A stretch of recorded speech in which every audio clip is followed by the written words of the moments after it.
students, welcome to BBVN online classes. Myself Mamta, and in today's English class we will discuss how to change an active past continuous sentence to a passive sentence. So we can differentiate a sentence in four parts: assertive, negative, interrogative, and interrogative sentence that starts with a WH word or a how word. So first assertive sentence की अगर हम बात करते हैं तो past continuous sentence में हमारा जो फॉर्मूला है वो बनता है सब्जेक्ट वॉज वर्ब की फर्स्ट फॉर्म में ING and object was and verb as we have discussed already was कहाँ पे यूज होता है सिंगुलर नाउन के साथ में एंड वर्ब प्लूरल नाउन के साथ में, ठीक है। यानी कि ही शी इट और किसी नाउन की बात जब आती है तो हम वॉज का यूज करते हैं और आई वी यू और जितने भी हमारे प्लूरल नाउन है उनके साथ में हम वर्ब का यूज करते हैं। सो अब देखते हैं कि how we can change an active to a passive sentence. So यहाँ पर मैंने एक एग्जाम्पल लिखा है, तो पहले इसको कैटेगराइज कर लेते हैं that what word stands for what. See they जो है यहाँ पर एज अ सब्जेक्ट जो है यूज किया गया है, वर्ड यहाँ पर हमारी हेल्पिंग वर्ब, हेल्पिंग जो है वो मेन वर्ब जिसमें कि आईएनजी का यूज किया गया है और अस जो है it is a object. So when we are converting this sentence into passive, so सबसे पहले हमें किसे प्लेस करना पड़ेगा, ऑब्जेक्ट को। सो यहाँ पर हमने प्रोनाउन जो वाली टेबल है उसमें पहले भी डिस्कस किया है कि अगर वी आता है तो अस में चेंज हो जाता है, लेकिन अगर यही चीज एज अ सब्जेक्ट की जगह पर प्लेस होगी तो अस जो है वो किस में कन्वर्ट हो जाएगा, वी में, ठीक है। देन वी के साथ में हम वर्ब का यूज करते हैं। Then being as it is आपने प्लेस किया, वर्ब की third form helped by, they का हो जाएगा then. So as it is मैंने इसको प्लेस कर दिया, object was in verb, then being verb की third form, by and subject. The next one is negative sentence. How to change a negative sentence to a passive sentence? Was verb plus not plus verb की first form में ing and then object. So हम इसको categorize कर लेते हैं, subject, then helping verb, then not हमारे negativity को present कर रहा है, giving यहाँ पर verb की first form में ing और excuses जो है ये हमारा object.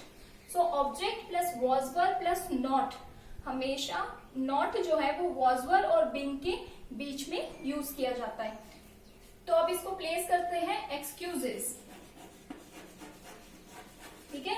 एक्सक्यूजेस के बाद में हमारा verb, why so because S लगा हुआ है, so we can identify it as a plural noun. Then not as it is place किया, being as it is place किया, वर्ब की third form give, gave, given, given by her, ठीक है।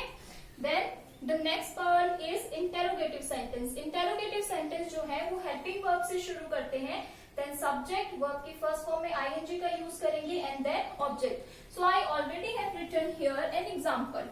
यहाँ पे verb जो है वो helping verb को represent कर रहा है, you यहाँ पर हमारा subject, राइटिंग जो है यहाँ पर हमारी मेन वर्ब को रिप्रेजेंट कर रहा है और अ नॉवल जो है हम इसको करते हैं ऑब्जेक्ट, ठीक है। तो हमने सेंटेंस को पार्ट्स में डिवाइड कर लिया।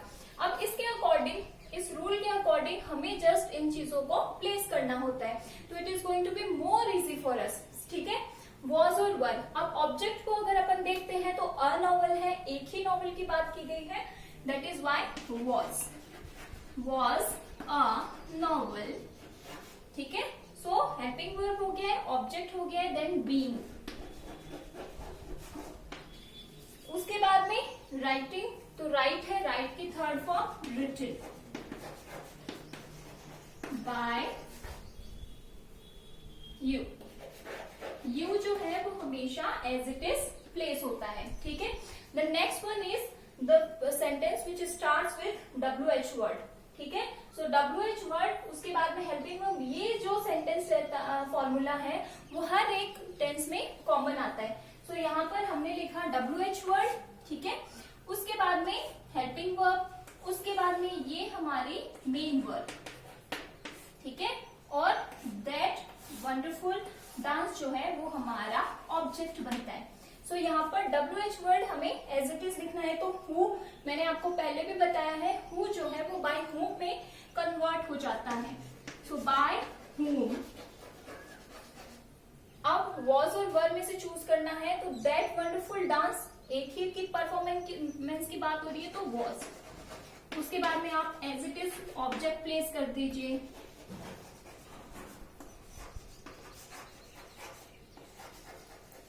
उसके बाद में बीइंग। परफॉर्म की थर्ड फॉर्म परफॉर्म्ड। बाय, उसके बाद में done. By whom was that wonderful dance being performed। ठीक है, तो इस तरीके से हम WH वर्ड को पैसिव वॉइस में कन्वर्ट करते हैं। So the next one is past perfect tense. ठीक है, सो पास्ट परफेक्ट टेंस का फॉर्मूला अगर हम देखें तो सब्जेक्ट, हेड, वर्ब की third form and object. There had जो है वो सिंगुलर और प्लूरल दोनों केस में यूज होगा। ठीक है, सो हम फर्स्टली हम कैटेगराइज कर लेते हैं। सब्जेक्ट, देन वर्ब की थर्ड फॉर्म, ये हमारी हेल्पिंग वर्ब, और her bag is a object. ठीक है, सो अब according to the rule had been जो है वो प्लेस होगा। ठीक है, तो हर बैग ऑब्जेक्ट हमने प्लेस किया। हेड, बीन, वर्ब की थर्ड फॉर्म यहाँ पे यूज हुई है, वर्ब की थर्ड फॉर्म यहीं पे यूज हुई है, तो एज इट इज लिख देंगे। लॉस्ट बाय शी है, तो हमारे प्रोनाउन के रूल के अकॉर्डिंग हर में जो है वो कन्वर्ट हो जाएगा। तो her bag had been lost by her. Second अपना देखते हैं नेगेटिव सेंटेंस, जहां पर हमने हेड के बाद में सिर्फ नॉट का यूज किया है, बाकी का हमारा जो फर्स्ट वाला है उसी के अकॉर्डिंग रूल बना है। सो सब्जेक्ट, हेड जो है हेल्पिंग वर्ब, ये नेगेटिविटी को शो करता है। पेड वर्ब की थर्ड फॉर्म और द ड्यूज यहाँ पर ऑब्जेक्ट हो गया। सो हेड और बीन के बीच में हमने रूल के अकॉर्डिंग नॉट का यूज किया है। So the dues same place कर दीजिए, हेड, नॉट, बीन, पेड। ठीक है, क्योंकि वर्ब की थर्ड फॉर्म ही हमने यहाँ पर यूज की है। बाय और दे कन्वर्ट हो जाएगा देम में। ठीक है, so the dues had not been paid by them. The third part is interrogative sentence. Interrogative sentence को हेड से हमने स्टार्ट किया है, जैसे हमने पास्ट कंटिन्यूअस में वॉज और वर से स्टार्ट किया था। तो यहाँ पर ये हेल्पिंग वर्ब को रिप्रेजेंट कर रहा है, सब्जेक्ट, वर्ब की थर्ड फॉर्म और a complain is a object. ठीक है, सो जो पास्ट परफेक्ट सेंटेंस है वो according to the helping verb बहुत इजी है, क्योंकि हमें इसमें डिस्क्रिमिनेशन नहीं करना है कि what is singular noun, what is plural noun. Singular noun के साथ में कौन सी वर्ब लगानी है या प्लूरल के साथ में कौन सी वर्ब लगानी है, इसमें सिर्फ आपको हेड का यूज करना होता है। सो अब हेड हम एज इट इज प्लेस कर देते हैं, देन अ कंप्लेन,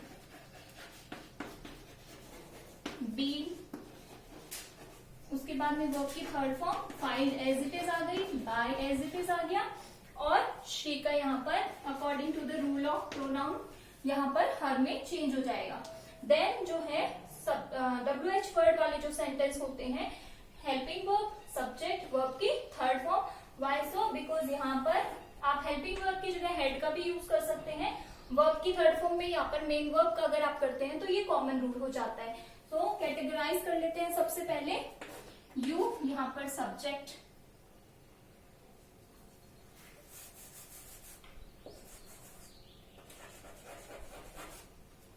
फिनिश वर्ब की थर्ड फॉर्म, और योर टास्क यहाँ पर ऑब्जेक्ट। ठीक है, तो WH वर्ड में हमारा व्हेन है, तो मैंने व्हेन लिखा। उसके बाद में helping verb, head, object, your task, उसके बाद में बी, फिनिश, यहां पर वर्ब की थर्ड फॉर्म फिनिश्ड, और यहां पर भी फिनिश्ड। उसके बाद में बाय, और यहाँ पर सब्जेक्ट है तो यहाँ पर यू जो है वो एज इट इज पुट हो जाएगा। सो हमारा सेंटेंस बना when had your task been finished by you. ठीक है, तो इस तरीके से आज की वीडियो में हमने सीखा पास्ट कंटिन्यूअस और पास्ट परफेक्ट टेंस के सेंटेंस को एक्टिव टू पैसिव में चेंज करना। Thank you.